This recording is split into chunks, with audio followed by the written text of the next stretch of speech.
There absolutely was an imminent threat, and the imminent threat was that we knew that if Iran was attacked, and we believed they would be attacked, that they would immediately come after us. And we were not going to sit there and absorb a blow before we responded. No presidential administration has ever accepted the War Powers Act as constitutional. Not Republican presidents, not Democratic presidents. That said, we have followed the notification at 48 hours. We're here today. I've done more Gang of Eight briefings than I got in the 4 years that Biden was president and I was a member of the Gang of Eight. All of that said, we've complied with the law 100%, and we're going to continue to comply with it. President Trump, along with Secretary of State Marco Rubio, briefing the Gang of Eight yesterday. Rubio told reporters Iran absolutely posed an imminent threat to the United States. Now, an all-Congress briefing is scheduled for today. U.S. officials now confirm 6 American service members have been killed following Iran's retaliation for Operation Epic Fury. But the American military is soldiering on. U.S. Central Command says American forces have destroyed the Islamic Revolutionary Guard's command and control facilities, along with key regime air defense systems as well. We've got this new video showing U.S. forces taking out 11 Iranian naval ships in the Gulf of Oman, eliminating Tehran's naval presence in the area. All of this ahead of the Senate's vote on a power resolutions today, which would restrict President Trump's authority over military use without congressional approval.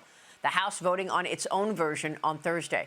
Joining me now is Iowa Senator Joni Ernst, a member of the Senate Armed Services and Homeland Security Committee. Senator, thank you so much for being here this morning.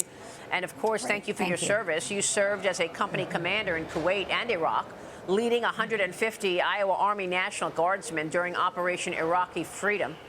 So your thoughts here are very important. Did you hear what Marco Rubio just said, that this war powers resolution arguably is unconstitutional, is it?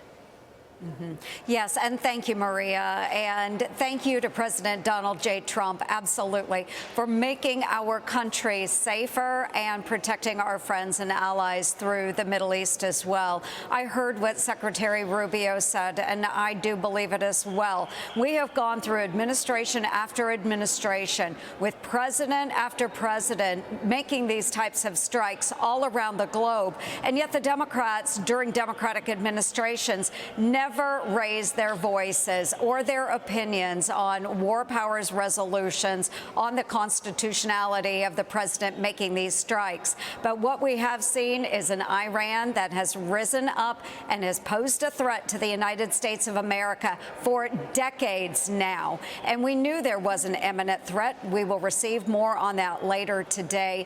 But God bless the president for taking this very decisive step, and for those 6 souls that we lost to their families. We really do pass along our greatest condolences. This operation is noble, and we thank them for their sacrifice and service. Yes, and we pray for their families and their souls to rest in peace every day.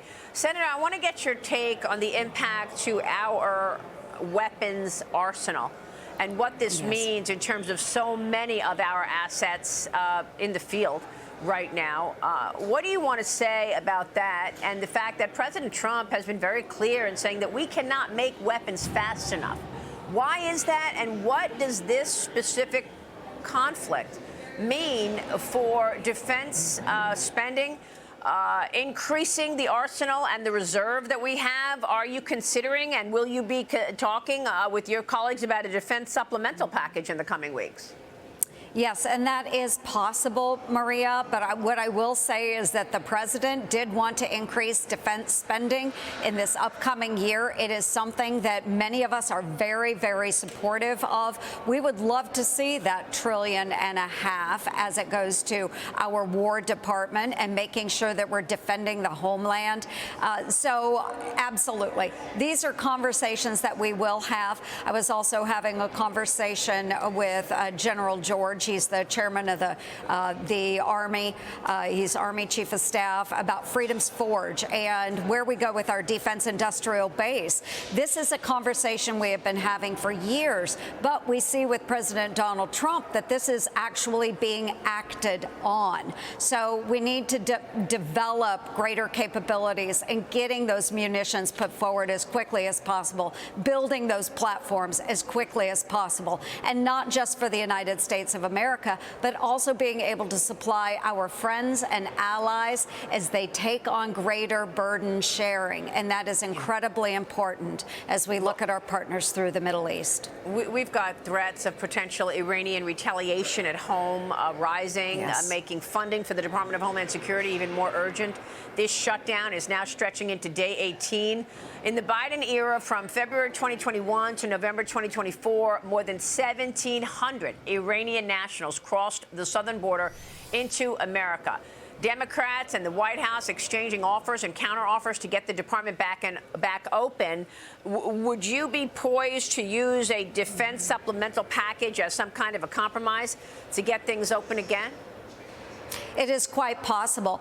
Everything is on the table right now, Maria. But what I would say to these Democrats is stop playing games. Under your failed policies and President Biden's failed policies, we saw an open border situation that allowed these types of terrorist threats to infiltrate the United States of America.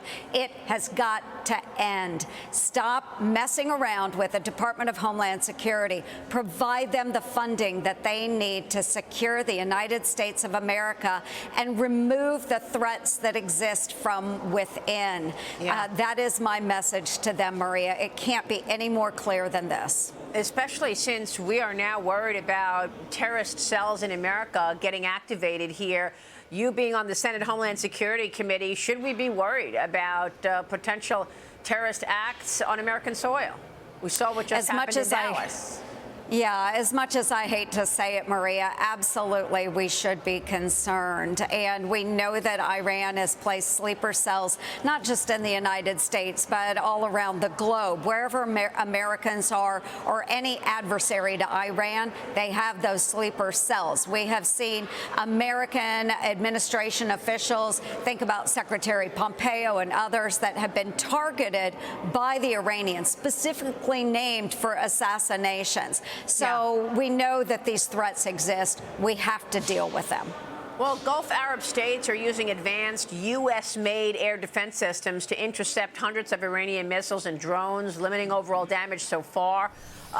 Some have confirmed the U.S. military used Anthropic's Claude AI model to support planning and operations during Operation Epic Fury, including intelligence analysis, target identification, and battle simulations.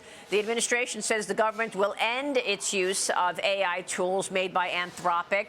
What are your thoughts on this fight where Anthropic says that it is not going to be a government contractor if its products, the Claude product there, is used for, quote, mass domestic surveillance? Yes, and I worry about this, Maria. I do think that we should think carefully about how we're utilizing technology, work with those tech leaders. What I don't want to see is that we're throwing the baby out with the bathwater, and we don't have a replacement to follow behind Anthropic. So we need to make sure we think about this very carefully, that we're working with those tech leaders, and I would ask those tech leaders as well to step up. Please work with us because, again, we do have threats here in the homeland, and as we're attempting to address those, it'll be important to work together. Senator, as you gear up for this briefing that both chambers are going to get from the Trump administration on this operation, what's most important to you to understand better? What are your questions ahead of this briefing?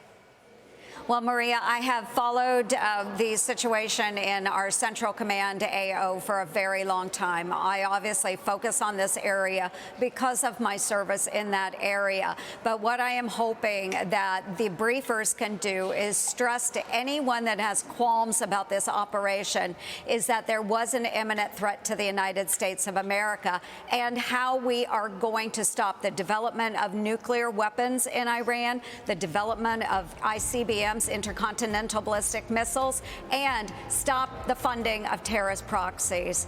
That's what we need to hear. All right, we will leave it there and watch your work, certainly, Senator. Thanks very much for being here this morning. Thank you, Maria. All right, Senator Joni Ernst on Capitol Hill. We'll be right back. Stay with us.